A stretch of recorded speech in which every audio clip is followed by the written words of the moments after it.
민재야, 잘할 수 있지? 아무데나 기웃거리지 말고 늘 매사에 침착하고 빨간불 파란불에 흥분하지 말고. 걱정 마. 잘할 수 있다니까 진짜. 시작이 어려운 주린이가 걱정되신다면 대한민국 주린이집 이베스트 투자증권. 네, 안녕하십니까. 오늘 2022년 이제 6월 10일 이슈 체크 시작하겠습니다. 오늘 상당히 좀 어렵네요. 예, 오늘 뭐 미국이 빠진 것도 있는데 삼성전자 너무 안 좋아요. 전자가 오늘 64,000원 마저도 지금 아직 장이 안 끝났는데요. 이제 신저가를 경신을 했습니다. 근데 아무튼 오늘 뭐 방송 들어가기 앞서서 이제 빠지는 이유는 좀 아시면 좋을 것 같아서, 예, 저도 이제 여기저기 알아보니까 아니 뭐 이렇게 굳이 외국인들이 왜 이렇게 공격적으로 팔까? 예, 보시면 오늘 외국인이 이거 어마어마하게 팔아요. 9,300억이잖아요. 예, 보면 6,500억, 예, 6,500억을 지금 팔고 있는데 파는 거의 대부분이 다 삼성전자입니다. 전기전자를 4,800억 팔아버렸어요.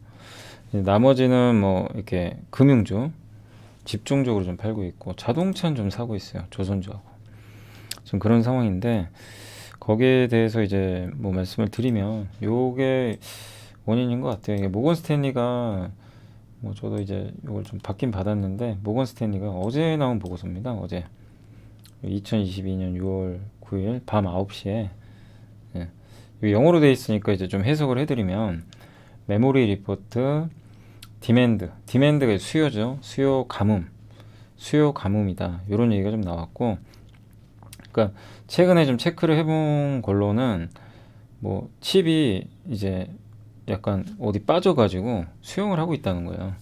예. 뭐에 빠져 있냐면 초과 공급, 오버 서플라이가 공급 과잉입니다. 그러니까 심각한 메모리 공급 과잉이 발생했다. 예.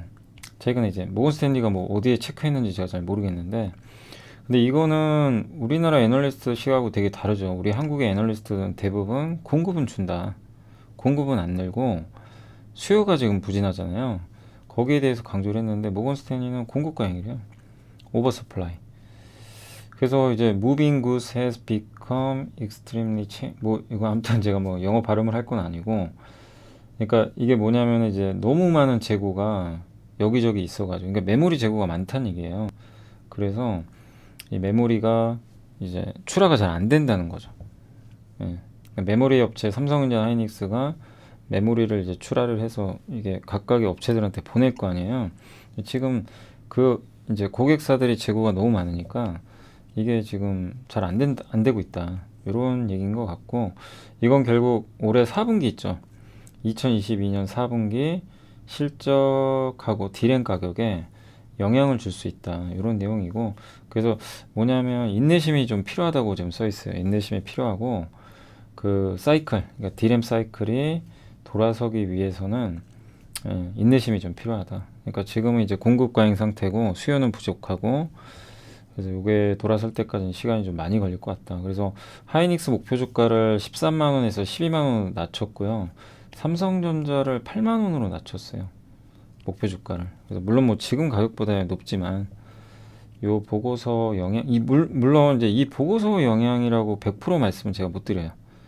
못 드리지만 이 가능성도 있다는 건 염두를 해두시면 좀 좋을 것 같습니다. 또 이런 이제 모건 스탠리의 좀 일부 보고서가 좀 있어서 요걸로 추정을 하고, 오늘 외국인들이 엄청나게 팔잖아요. 작년에 기억나세요? 모건 스탠리가 겨울이 온다, 메모리, 그거 틀렸잖아요. 틀렸는데 그거 메모리 겨울 온다 그래서 삼성전자가 아주 곤두박질 쳤는데, 결국엔 다시 바꿨죠. 근데 메모리 이번엔 가뭄이 온다, 요런 내용입니다. 그러니까 작년엔 겨울 온다, 이번엔 가뭄이 온다. 예. 왜 이렇게 모건 스탠리는 좀 반도체를 부정적으로 보는지, 모두가 부정적으로 보는 건 아닌데 유독 모건 스탠리는 좀 부정적으로 보고 있는 것 같습니다.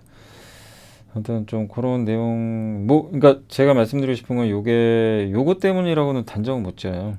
근데 아무튼 오늘 삼성전자가 NXP 네덜란드의 차량용 반도체에서 뭐 인수설도 좀 있었어요. 미국의 미국의 이제 증시에서 NXP가 주가 폭등했거든요. 인수 루머가 돌아가지고. 근데 그런 건 좋은 건데 전혀 반영이 안 되고 있습니다. 좀 답답하네요. 그러니까 오늘 좀 빠지는 이유는 좀 아시겠죠? 예. 그리고 오늘 이제 해드릴 건 좀 간단히 말씀드리면, 예. 오늘 이제 DL이란 기업 아시죠? DL이 그 석유화학, 예. 지주회사고, 요거 있고요. 나스미디어 좀 얘기해 드릴 거고, STI 반도체 장비회사, 파마리서치, 그리고 가성소다. 요게 롯데정밀화학 관련된 사업하는 거고, K팝, 엔터사, 방산, 그리고 태양광, 태양광 얘기할 거고요. 그리고 분양가 상한제 건설. 오늘 건설주 좀 상대적으로 버티긴 버텼거든요. 분상제 이제 규제 기대, 규제 완화 기대. 그 다음에 자동차 부품입니다. 요거는 요 정도 한번 정리해서 말씀을 오늘 한번 드려볼게요. 뭐 저도 오늘같이 잘 안 좋으면 좀 마음이 너무 무겁습니다. 목소리도 잘 안 나와요. 이런 날. 네. 아무튼 이제 말씀 좀 드리면 오늘 DL은 목표 주가 10만 원 나왔고 지금보다 시총 2배 정도 더 오를 것 같다. 공격적으로 좀 제시를 했고요. 예, 2분기 실적은 안 좋은데 그게 크라톤이라는 미국의 석유화학 기업 인수하면서 이제 일회성 비용이니까 그거 제거하면 1138억으로 전분기 대비해서는 증가할 거라고 써 있고, DL 케미칼, 이제 DL이 DL 케미칼 갖고 있죠. 석유화학 기업입니다. 예, 그래서 이게 전분기 대비해서는 이익이 크게 늘 걸로 전망하고 있고요.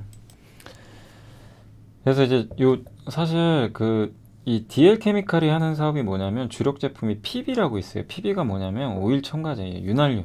윤활유에 들어가는 이제 첨가제, 뭐 자동차 같은 데도 많이 들어가잖아요. 그리고 어디가 이렇게 좀 너무 오래되면 녹슬면 이제 오일 첨가제 발라가지고 이제 오일 넣어가지고 좀 부드럽게 해주고 그런 거고, 접착제 원료로도 쓰인다고 합니다. 그리고 최근에 이제 이런 것들이 원료가 나프타인데 나프타 가격도 많이 떨어졌고 실적 괜찮을 것 같아요. 그리고 중국의 락다운이 해제되고 있고 경기 부양, 인프라 투자 확대, 무역 분쟁 완화. 그래서 전반적인 화학 제품의 실적이 좀 개선될 것으로 예상을 좀 하고 있습니다. 그리고 크라톤은 이제 미국 기업인데 예전에 한번 소개해드렸어요, 제가. 그래서 그 기업은 굉장히 알짜 기업이고요. 소나무에서 추출한 걸로 그 원료를 통해서 화장품, 뭐 향수 만드는 원료라든가 그런 것들을 이제 생산하는 업체거든요. 그래서 그거 인수한 거는 굉장히 잘했죠. 그래서 목표 시총을 3조 원까지. 근데 뭐 물론 그렇게 된다는 건 아니고 이제 그럴 가능성이 있다는 거죠. 그래서 DL은 오늘 이 안 좋은 장에서도 주가 올라갔습니다. 이거 기억나시죠? 예전에 DL 예전에 한번 옛날 거기 이 트렌드 마감 시황 할 때 한 2번 정도 소개해드렸어요. 이제 DL은 오늘 좀 급락장에도 저 뉴스가 이제 저 리포트 영향으로 주가가 좀 크게 오르고 있는 것 같습니다. 근데 저 리포트대로 본다면 주가 지금도 싼 거죠. 근데 뭐 저는 항상 말씀드리지만 쫓아가지 마세요. 굳이 뭐 내가 여기서 접근을 못했으면 쫓아갈 필요는 없고, 다만 이제 그때 접근하셨던 분이라면 내가 갖고 있다 그러면 들고 가보는 거죠. 들고 가면서 수익을 극대화하는 것도, 그러니까 2분기 실적까지는 한번 봐보세요.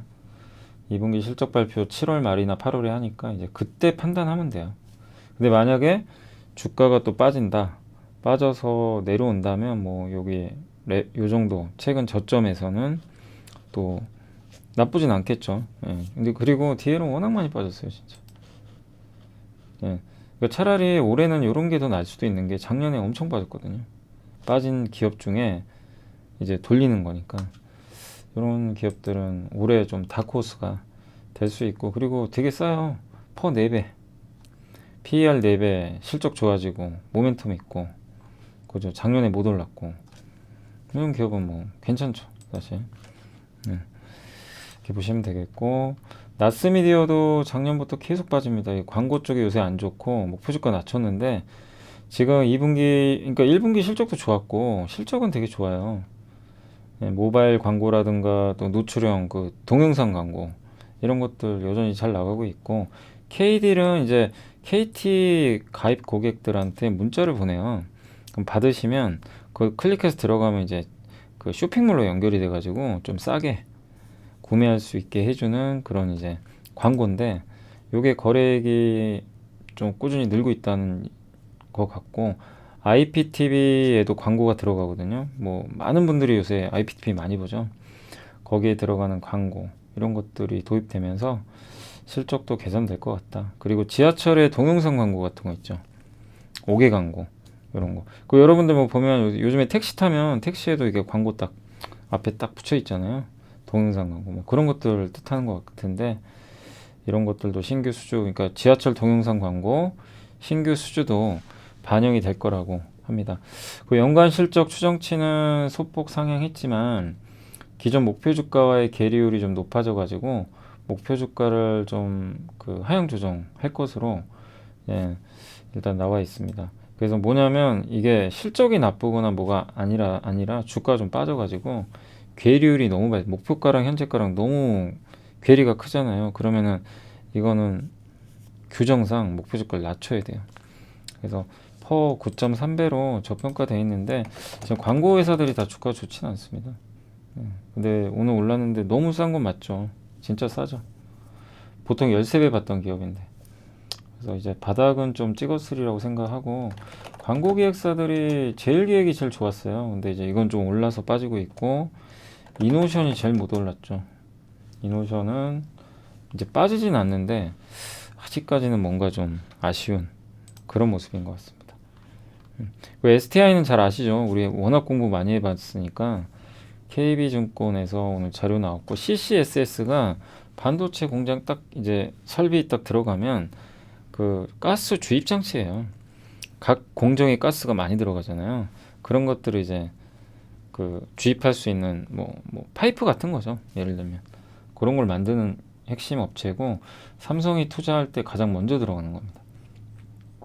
그래서 CCSS 수주 반등 기대하고 올해 연간 영업이익도 크게 늘 것 같고요. 그 다음에 삼성전자 하이닉스도 어쨌든 공장 증설 꾸준히 하고 또 인텔도 있고 중국의 YMTC 이런 쪽에도 수주를 좀 계속 하고 있습니다. 그리고 이것만 하는 게 아니라 OLED에 들어가는 잉크젯 장비 있어요. 그 다음에 반도체 후공정 이 패키지 기판에 그러니까 패키징 한다 그러죠. 기판에 그거를 이제 잘 해줄 수 있는 리플로우 장비. 요게 이제 경쟁사가 PSK 홀딩스로 알고 있는데 뭐 리플로우 장비도 있고 반도체 기판에 쓰이는 현상기 이런 것들도 하고 있습니다. 다만 이제 요새 장비 업체들이 좀 안 좋은 이유가 물류 대란하고 반도체 부품이 없어가지고요.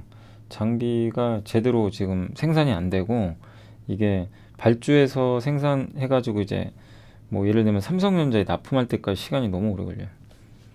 이거 근데 조금씩 완화되겠죠. 시간이 지나면. 그리고 요게 한번 보여드리고 싶은 게 수주 잔고가 그러니까 결국 장비 회사는 수주 잔고거든요. 그게 제일 중요한데 이 수주 잔고가 보시면 이렇게 많이 늘어났습니다. 급격히 늘었죠. 올해 1분기에요. 이게 나중에 다 돈이 되는 거예요. 그러니까 STI는 저 수주 잔고만 봤을 때는 상당히 긍정적이다 라고 말씀을 드리겠고요.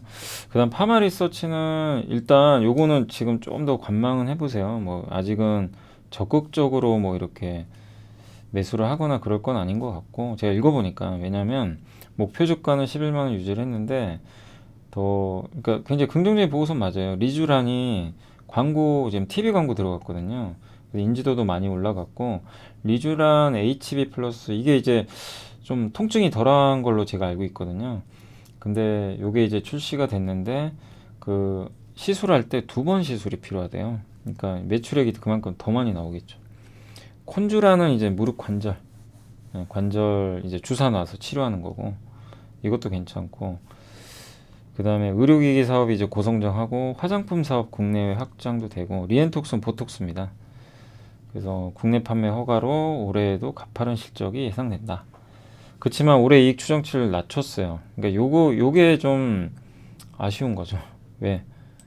상반기 여기 리쥬란 때문에 TV 광고 집행이 있었습니다. 그래서 올해는 추정치를 낮췄고 내년은 좀 오히려 올렸어요. 그래서 제가 당부드리고 싶은 건 파마 리서치는 요새 엄청 빠졌죠. 그때 1분기도 좀 생각보다 실적이 기대 못 미쳤던 것 같고 굉장히 많이 빠졌어요 지금. 그럼 여기서 어떻게 해야 되느냐, 2분기 실적까지는 확인을 해보세요. 네. 그러니까 지금 많이 빠져서 뭐 접근할 수도 있겠지만 제가 좀 권유드리고 싶은 거는 2분기 실적을 좀 다각도로 분석을 해가지고, 그리고 생각보다 괜찮으면, 지금 2분기 영업이익이 156억이고 요 정도 예상하잖아요.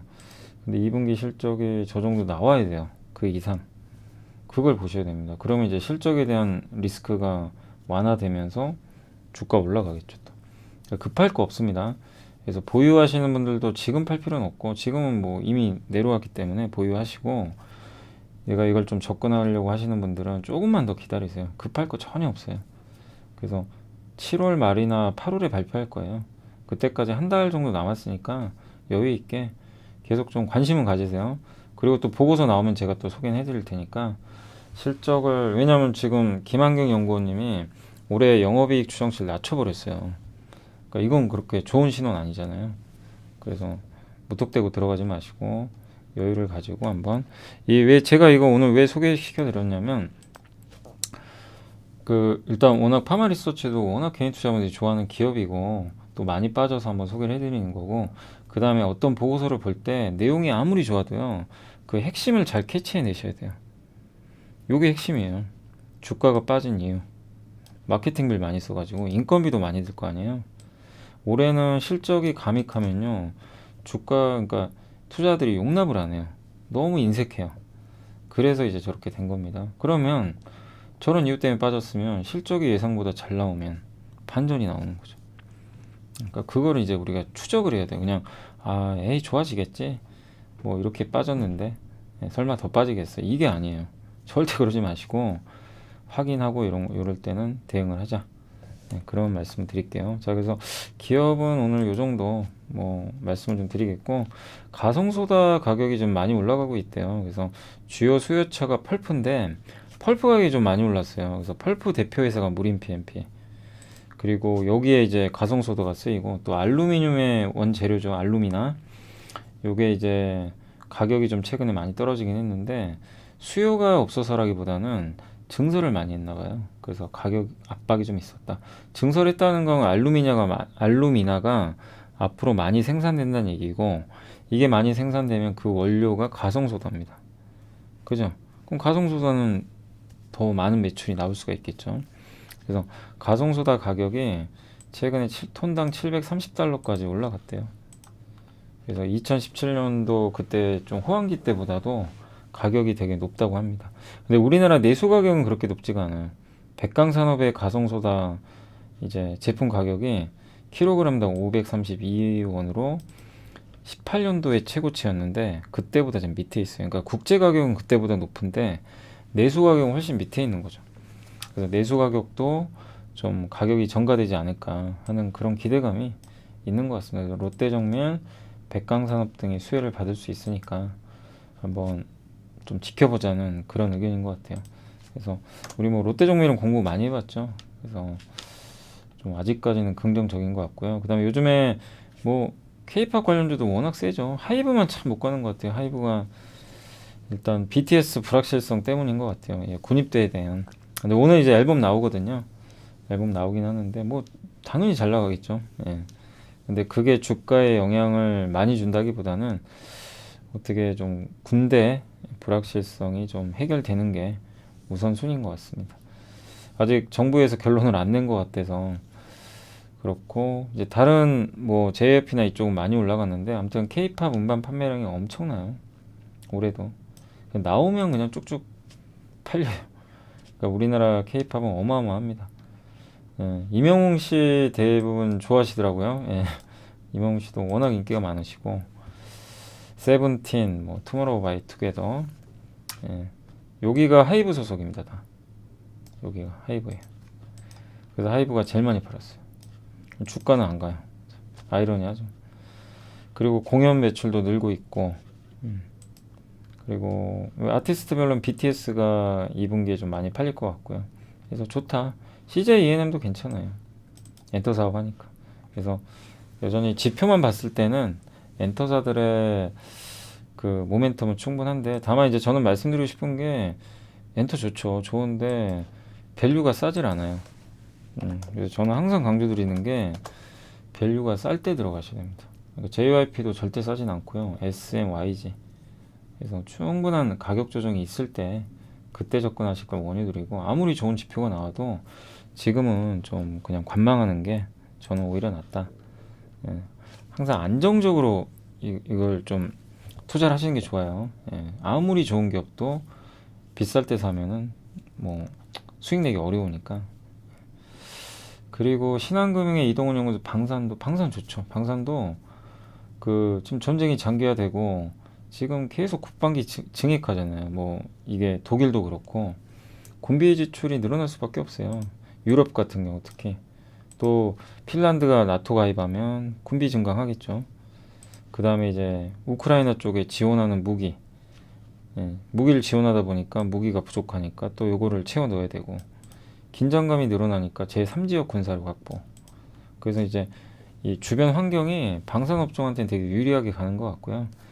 그 다음에 방위기금 조성안이 의결이 됐고, 핀란드나 스웨덴이 나토 가입을 신청을 해버렸고, 독일, 핀란드가 전투기 구매 협의했고, 폴란드도. 네. 그러니까 이게 군비 경쟁이 일어나는 거죠. 그러니까 그래서 신냉전이라 그래요, 지금은. 근데 우리나라 무기 잘 만들죠. 한국은 못하는 게 없는 나라예요. 그러니까 한마디로 한국은 그냥 다 잘 만들어요. 그냥 만드는 건 세계 최고입니다. 한번 생각해 보세요. 한국이 못 만드는 거 있나요? 그냥 웬만하면 다 만들어요. 우리나라가 이제 내수가 좀 작은 시장이지만 아무튼 뭐 만드는 거는 거의 전 세계 1등이에요, 사실. 뭐 고르게 다 잘 만드니까. 이제 무기도 굉장히 잘 만들고 전 세계 최고, 가격은 싼데 품질은 좋고 그런 거죠. 그래서 방산업체 장기적인 주가 상승은 지속될 수 있다. 다만 이제 방산주는 제가 좀 당부드리고 싶은 게 다음 주에 누리호 발사 있어요. 아시죠? 그때가 한번 주가가 흔들릴 수 있어요. 아무리 좋아도 누리호 기대감으로 미리 오르는 거거든요.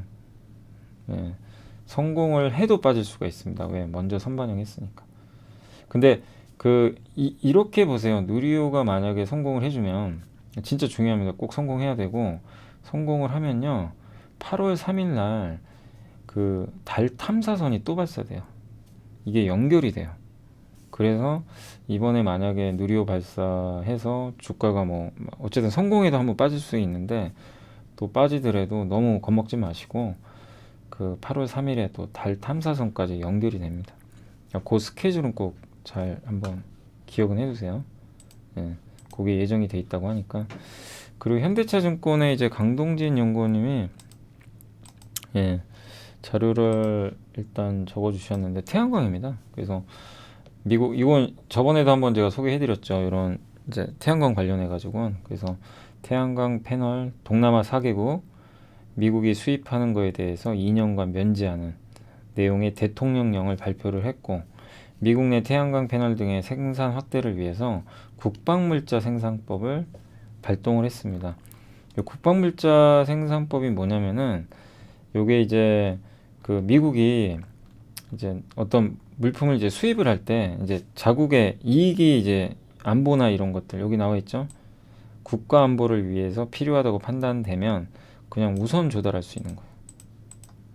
예, 그냥 우선적으로 그거를 이제 발동을 했습니다. 그러니까 태양광 패널을 우선적으로 확보하겠다는 거죠. 그리고 미국이 수입한 태양광 패널 83%가 이 4개 국가로부터 수입을 하는 거거든요. 여기를 통해서 중국이 우회 수출한다는 얘기가 있었나 봐요.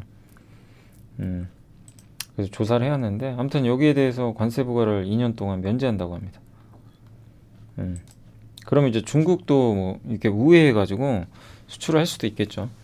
근데 그만큼 이게 여기서 우리가 생각하는 건 뭐냐, 2차적 사고를 해야죠. 2차적 사고 관점에선 그 이면을 깨뜨려 보면은 미국이 급하구나.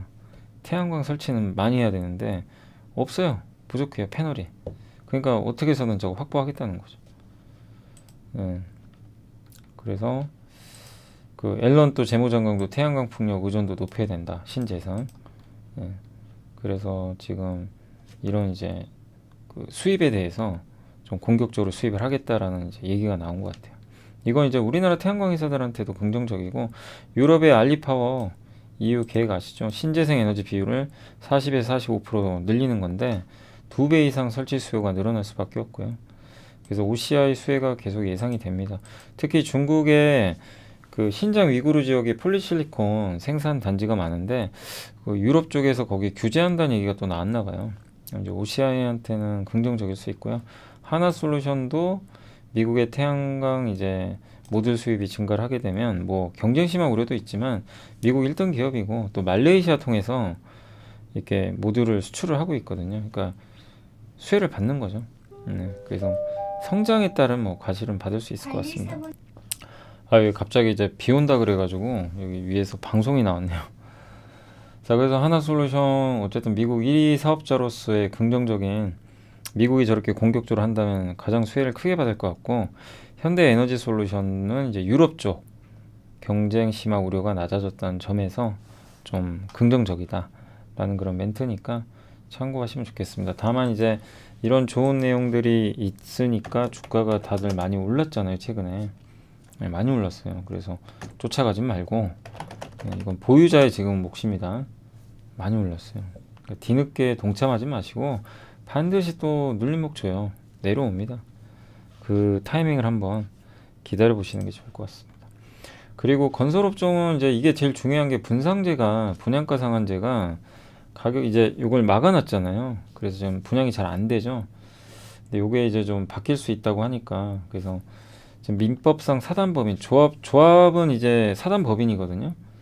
그래서 이제 사업을 영위할 목적으로 결성한 건데 조합원이 각자의 대지 지분을 현물 출자해 가지고 자본금을 만들어서 이제 민간 시행사처럼 택지 사서 소유권 확보할 필요 없이 그냥 시공사만 선정하면 이제 되는 거죠. 근데 그 어젠가도 한번 말씀드렸지만 우리 서울에서는 조합원이 설립이 된 다음에 바로 시행사를 선정을 못하고 사업 승인을 받아야 돼요. 그래서 시간이 너무 오래 걸리는데 요거는 이제 좀 그 약간 법을 좀 개정을 해가지고 그렇게 될지는 한번 좀 지켜보시고 그렇게 좀 바꾸려고 하는 것 같아요. 그러니까 조합원 설립한 다음에 바로 건설사 선정할 수 있도록. 근데 서울은 아직 안 돼요.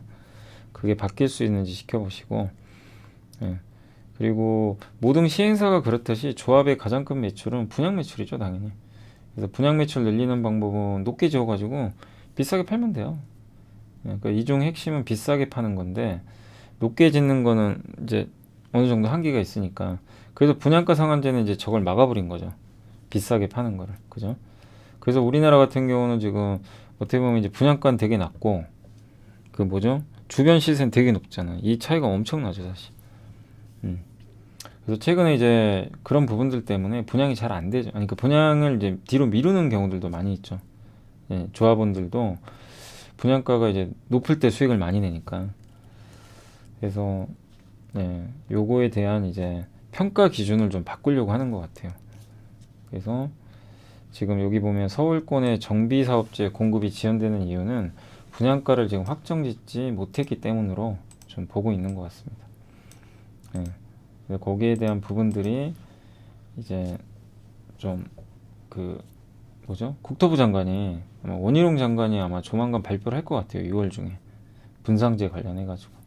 그래서 요게 이제 저런 것들을 반영해 가지고 분상제가 만약에 좀 완화가 된다면 건설사들한테는 큰 호재죠, 사실. 근데 이거는 무조건 된다 이거보다도 일단은 이럴 가능성은 있지만 뭐 발표는 돼봐야 아는 거예요. 그래서 우리가 100% 지금 정확하게 예측하기 좀 어렵습니다.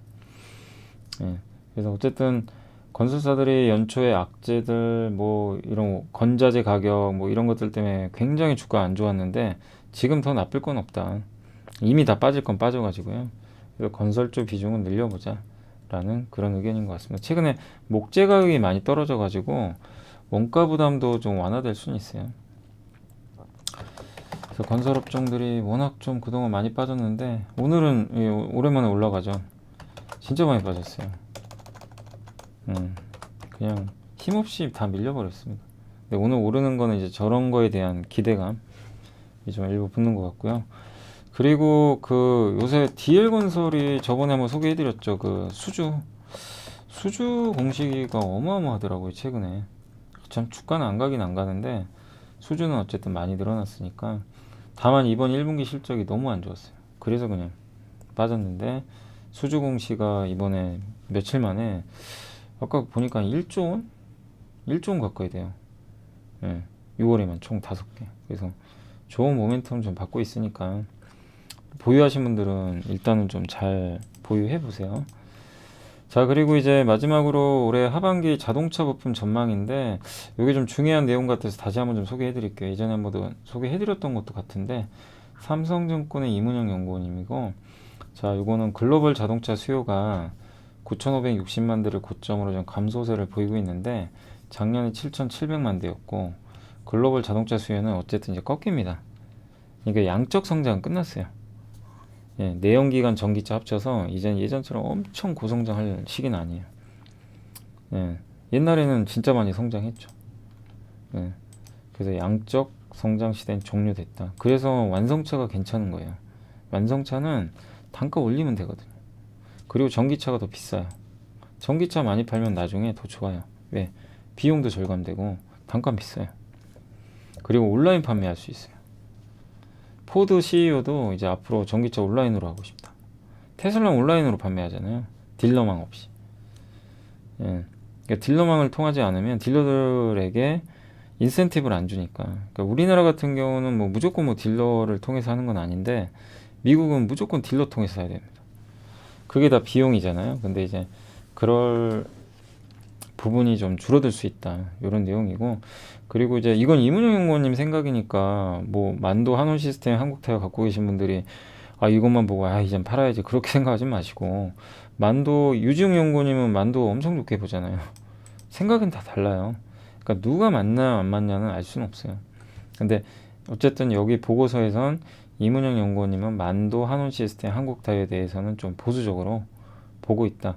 그러니까 완성차에 비해서 매력이 떨어진다. 왜냐하면 옛날처럼 양적 성장을 하긴 좀 어려운 시대니까. 이런 좀 내용입니다. 그러면 이렇게 됐을 때 완성차가 더 높은 평가를 받는다면 부품사는 어떻게 해야 되냐? 그럼 다 팔으란 얘기냐? 그건 아니고요. 신규 사업 아이템이 있으면 된대요. 그 신규 사업 아이템이 뭐냐면 그 배터리 관련 부품하고, 요게 좀 가장 중요합니다. 친환경에 반드시 친환경차에 들어가는 부품을 만드는 회사. 여기서 수주를 받지 못하는 부품사는 타격 불가피하다. 이런 내용입니다.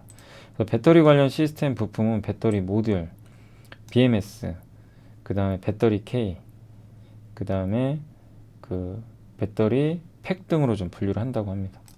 이 네 가지인데 이거를 대부분은 현대모비스가 그동안 독점을 다 했어요. 그래서 모비스는 부품사 중에서는 가장 괜찮은 게 현대차의 배터리 관련된 부품을 다 하거든요. 물량은 이제 일부 나눠줄 수는 있겠지만, 그래서 뭐 현대모비스는 크게 이 부분에서는 뭐 걱정할 필요는 없는 부품사고, 그리고 이 배터리 모듈하고 이제 BMS, 배터리 K 이런 것들이 있는데, 배터리 모듈 쪽에는 이 배터리 모듈이 뭐냐면 요걸 한번 보여드릴게요. 그림을 보여드릴게요.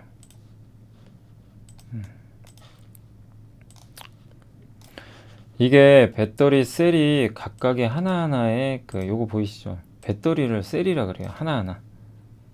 그죠? 요게 셀이고, 이 셀 16개 있죠. 셀 16개를 합친 게 하나의 모듈입니다.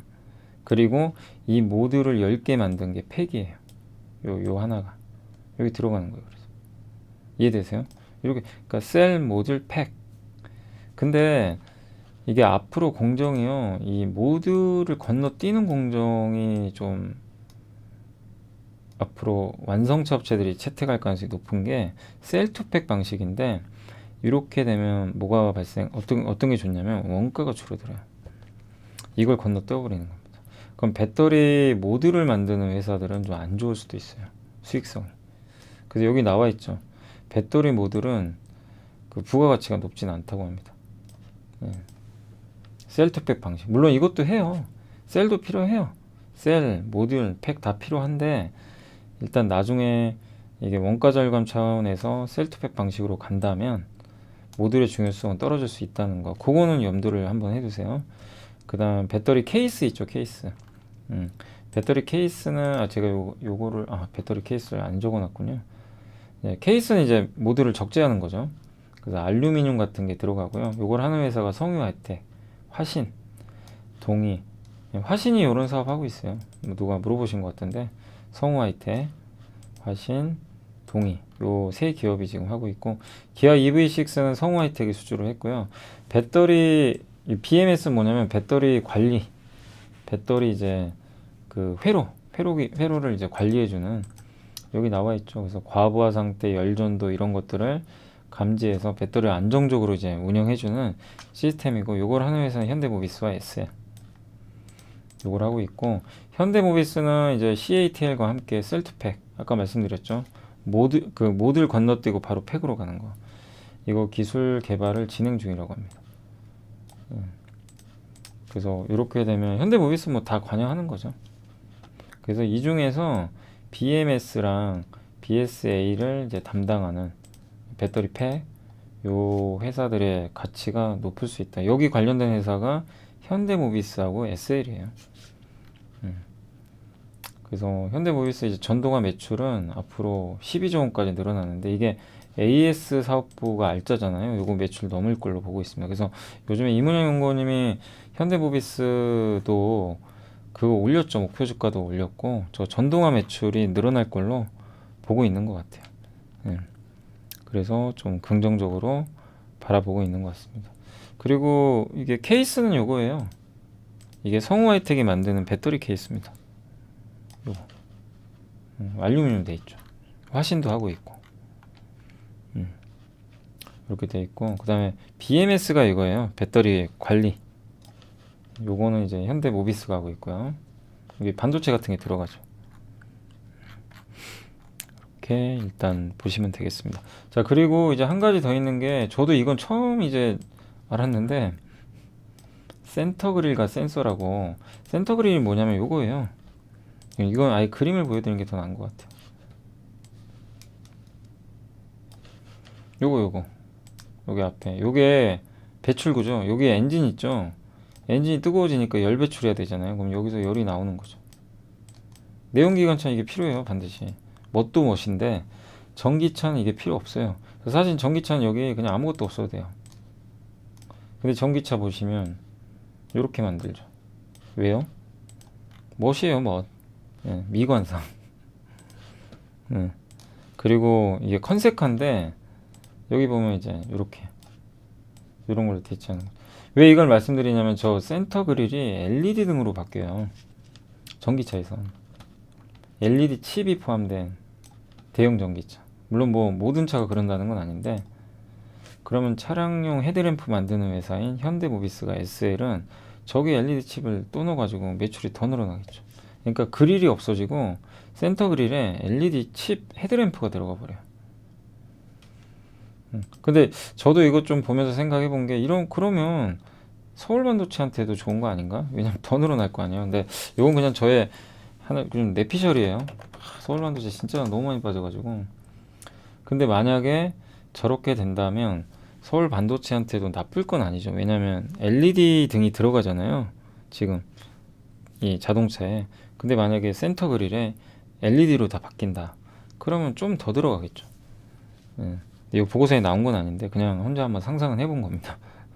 근데 어쨌든 저렇게 근데 이건 저도 전혀 생각을 못했던 부분인데 맞아요. 전기차에는 센터 그릴이 필요가 없잖아요. 굳이. 근데 저걸 LED 등으로 이렇게 바꾼다면 SL이나 현대모비스한테 호재죠. 그리고 SL들이 이제 이런 신규 아이템 수주를 받을 수 있는 건 재무가 좋대요. 원래 이게 부채 비율이 높은 기업들은요, 저거 투자하려면, 저거 만들려면 돈 들어가잖아요.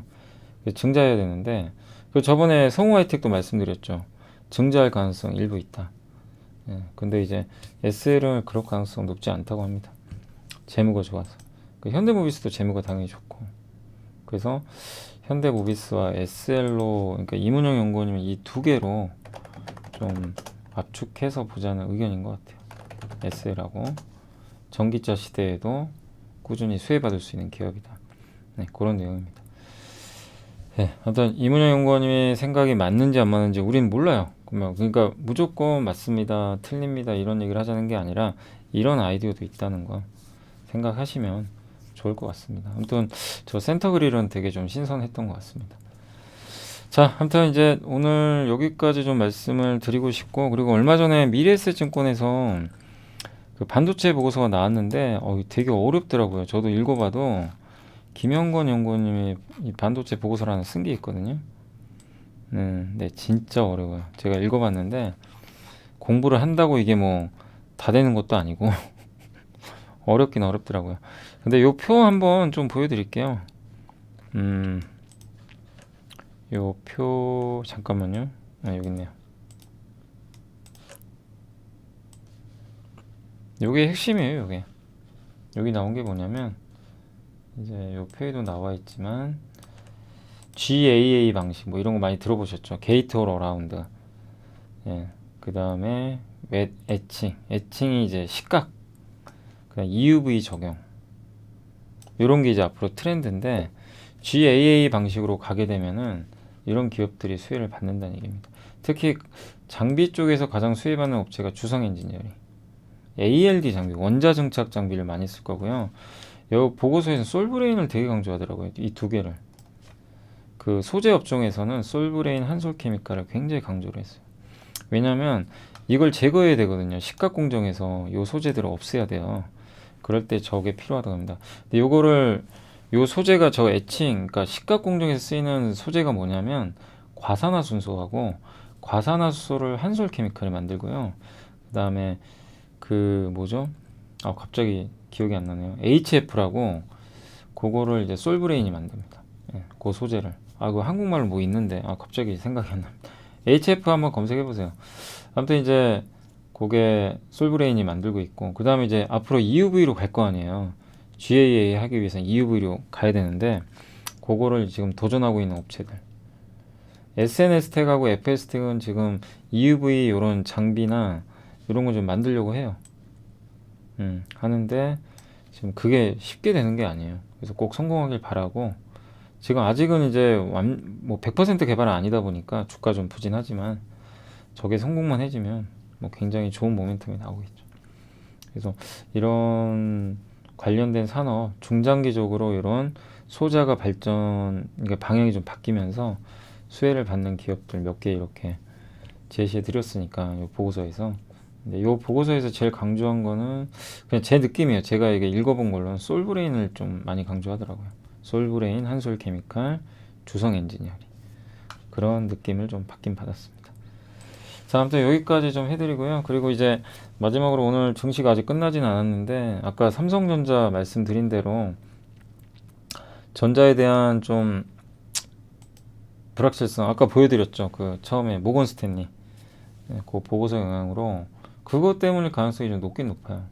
외국인이 너무 팔아서 안 좋고, 요새 자율주행 관련주들이 주가가 되게 좋은 것 같더라고요. 그래서 오늘도 이쪽 관련 기업들의 주가 급등하고 MC넥스도 오랜만에 올랐습니다. 그리고 오늘 보톡스 기업도 일부 올랐네요. 이건 청담글로벌이 신규 상장했죠. 비료 회사들 오늘 다시 올라갔고, 그 다음에 화학 섬유 회사, 그리고 건설 대표주 오늘 분위기 좋고요. 소매 유통도 요것도 청담 글로벌 때문이네요. 석유화학 기업들은 이제 오늘 DL 급등하고, 요새 좋죠. 석유 어제 설명드렸죠. 석유화학 기업들 왜 올라가는지. 롯데케미칼, 금호석유. 그래서 좀 고생하셨지만 분위기가 많이 바뀌었어요. 그리고 농업주 올라갔고, 바이오시밀러도 오늘 뭐 많이 오르는 건 아니지만 일부 올라가고요. 나머지는 다 빠졌습니다. 그나마 2차전지 생산업체 삼성 SDI 좀 올라가고, 이노베이션도 오늘 안 빠지고요. 조선주도 잘 버텨주고 있습니다. 오늘 상대적으로 좀 견조한 것 같아요. 게임주도 오늘은 뭐 생각보다는 좀 덜 빠집니다. 지수가 안 좋은데도 위메이드가 좋네요 오늘. 자동차 부품도 뭐 물론 이제 기업마다 다르지만 아마 여기는 오늘 뭐 자율주행이나 이런 게 연결돼서 그런 것 같고요. 나머지는 다 많이 빠졌고 자전거가 제일 안 좋고 오늘 삼성전자 때문에 하이닉스랑 분위기 썰렁합니다. 네, 안 좋고 반도체가 제일 안 좋아요. 면세점 오늘 좀 많이 빠졌고 근데 백화점주들은 잘 버텨요.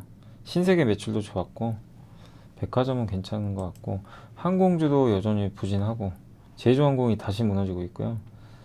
건설기계, 3D 낸드도 당연히 안 좋습니다. 뭐 형님들이 다 무너지니까. 그래서 오늘 유진테크, PSK홀딩스 이런 기업들 주가가 좀 안 좋은 거야. 한솔은 잘 버티죠. 한솔케미칼은 나름대로는 선방하는 것 같습니다. 그리고 관광업체도 최근에 올랐다가 오늘은 좀 빠지고 있고요. 네. 반도체 장비도 오늘 다 안 좋습니다. 거의 대부분 안 좋아요. 대부분 빠지고 있고. 근데 반도체는 항상 말씀드리지만 안 좋을 때가 항상 기회였던 것 같아요. 오를 때는 기다려야 되고 같고요. 그 다음에 폴더블폰 빠졌고 태양광도 오늘은 그동안 좀 많이 오른 것도 있어서 그런지 좀 빠지는데 태양광 관련주 중에서 유니테스트가 오늘 좀 안 좋은 것 같아요. 그래서 좀 약간의 흔들림이 있는 것 같습니다. 방산주도 오늘 일부 좀 빠지고 있고요. 뭐 사실 뭐 거의 다 빠진다고 보시면 돼요. 주로 빠지는 건 반도체 이쪽 관련 기업들이 가장 오늘은 반도체하고 리오프닝 섹터가 제일 안 좋은 것 같습니다. 예, 그리고 석유화학하고 건설하고 또 어디죠? 농업 관련주 이쪽 섹터는 버텨주고 조선주까지 그 정도가 오늘 시장에서는 좀 선방하고 있다 라고 생각해 주시면 되겠습니다. 자, 좀 어렵지만 오늘 2600을 지지하면서 끝날지는 제가 모르겠지만 하여튼 뭐 너무 어려운 장 일주일 내내 뭐 이번 주 내내 빠졌어요. 그러니까 4일 동안 너무 힘들었는데 고생하셨고 다시 또 내려왔습니다. 정말 올라가기 힘드네요. 아니 뭐 좀 올라갈만 하면 빠지고요. 여기 보이시죠? 뭔가 갈만하면 또 급나 갈만하면 또 급나 네, 아예 뭐 가질 못해요. 그래서 진짜 힘든 장이 4개월 내내 이어지고 있습니다. 바닥 작년에도 그랬죠. 바닥 찍고 올라가고 바닥 찍고 올라가고 또 빠지고 그런 흐름들이 계속 나오고 있는데 언제쯤 좋아질지는 삼성전자가 중요해요. 전자가 돌려야 됩니다. 근데 여전히 외국계 부정적인 보고서 이런 것들까지 겹쳐서 어려움은 계속 이어지는 것 같습니다. 아무튼 힘들 내시고 우리 뭐 잘 이겨내야죠. 그리고 지금은 어쨌든 공포에 저는 맞설 때라고 보고 있고요. 예, 주변에서 뭐 주식 팔아야 된다는 얘기도 많이 들리죠. 예, 근데 지금은 내가 잘 아는 기업, 또 내가 공부 끝난 기업, 뭐 아무리 안 좋더라도 지금 주가가 끝까지 인내하셔야 돼요. 잘 버티시면서 다음 기회를 포착하시면 되겠고, 그 내가 공부가 안 됐거나 모르는 기업은 되도록 하지 마시고, 그리고 너무 비싼 기업도 하지 마세요. 고밸류 기업도 지금은 굳이 막 공격적으로 들어갈 필요 없고요. 그리고 조금이라도 이렇게 많이 올랐으면 기다리세요. 내려오니까 이게 주가가 최근에는 한 방향으로 절대 안 가니까 그런 부분도 염두에 두시면 되겠고, 마지막으로 그 수주공시 좀 나온 게 있어서 오늘은 아직 안 보이는데 어제 삼양식품이 중간 배당한대요. 구체적인 거 앞으로 공시한다고 하는데 삼양식품이 이제 연 2번 배당한다고 합니다. 그래서 좋은 내용이고, 어제 이제 대우조선해양은 어제 2조 4천억 아니 그 5,800억짜리 LNG 운반선 수주를 따냈고요. 엑시콘이 반도체 검사 장비 하는 거거든요. 낸드 쪽. 요게 532억. 매출 대비해서 무려 80%. 엄청난 대규모 계약 공시를 따냈습니다. 그래서 그런 전자공시들이 있었으니까 한번 참고해 주시면 좋을 것 같습니다. 근데 어제 요즘에 이래요. 뉴스, 그러니까 공시 뜨고요. 팔아버려요. 정말 단타 심하죠. 정상 아니죠, 시장이. 아무튼 엑시콘도 저런 이제 대규모 공급 계약 공시가 나와서 올라갔다라고 보시면 좋을 것 같습니다. 자, 아무튼 오늘 시장 되게 좀 분위기가 썰렁하고 반도체 때문에 고생인데 좀 뭐 이런 이제 외국계 증권사 보고서가 자꾸 이렇게 안 좋게 나온다는 건 그렇다고 높은 위치에서 나온 것도 아니잖아요. 그래서 항상 저런 보고서 나오고 나서 무너졌냐? 그건 아니에요. 결국엔 돌렸어요. 뭐 작년에 모건 스탠리 보고서도 기억나시죠? 근데 그게 언제냐가 문제인 것 같아요. 그래서 다시 매물이 지금 가뭄이 왔다. 뭐 그런 내용인데 밸류에이션 상으로는 분명한 거는 이건 팩트니까 밸류에이션 상으로는 저점이죠. 저점까지 왔으니까 잘 극복해 주시면 좋을 것 같습니다. 자, 이번 한 주 정말 어려운 장 너무 다들 고생들 많이 하셨고 또 이번 주에 뭐 제가 댓글 때문에 한번 좀 얘기를 했는데 일단 그래도 좋게 봐주셔서 감사드리고 또 고등학생분도 그렇고 그리고 제가 저번에 사실 이제 제가 와이스트림 나가잖아요. 거기서 이제 김정환 대표랑 그 유동훈 본부장하고 같이 한번 강연을 했었죠. 근데 거기서 그 몽실언니님이신가 그분이 이제 이렇게 편지를 주셨어요. 그래서 간단한 편지긴 한데 여미사님, 이사님의 가르침 덕분에 많은 수익 보았습니다. 이사님 덕분에 정석대로 꼼꼼하게 잘 공부할 수 있어서 전 행운이었던 것 같아요. 항상 감사드리고 건강 챙기시면서 일하세요. 고맙습니다, 몽실언니. 정말 감사드리고 그리고 몽실언니뿐만 아니라 제가 이제 보니까 이게 공부하는데 도움됐다는 글을 많이 달아주셔서 정말 감사드립니다. 지금은 어렵지만 지금 공부한 기업들이 나중에 다 또 수익으로 돌아오겠죠, 언젠간. 그러길 좀 기대하면서 어려운 장 잘 이겨내 주시면 감사할 것 같습니다. 자, 아무튼 오늘 너무 한 주간 고생하셨고 주말 진짜 잘 보내시고요. 좀 미국도 오르고 다음 주엔 좀 우리나라 반도체도 잘 올라서 좀 즐겁게 투자할 수 있는 장이 나오기를 기대를 해보겠습니다. 근데 오늘 밤에 미국의 물가지수 발표되는데 그 얘기를 안 했군요. 중국의 물가는 둔화됐어요. 호재는 나왔습니다. 중국의 물가 지표가 조금 꺾였습니다. 미국만 오늘 도와주면 좋을 것 같은데 그건 뭐 봐야죠. 네. 자, 이번 한 주 너무 고생하셨고 저는 다음 주 월요일 날 또 뵙도록 하겠습니다. 진짜 너무 감사드리고 다음 주에 뵙겠습니다. 주말 잘 보내세요. 손이 진짜 많이 가니까요. 뭐 아무거나 막 주워 먹지. 감정 조절도 안 되지. 뒤를 따라서 우리를 모욕하지. No, no, no, no, no. It's really hard. 해외 시장이 어려운 주린이가 걱정되신다면 대한민국 주린이 집 이베스트 투자증권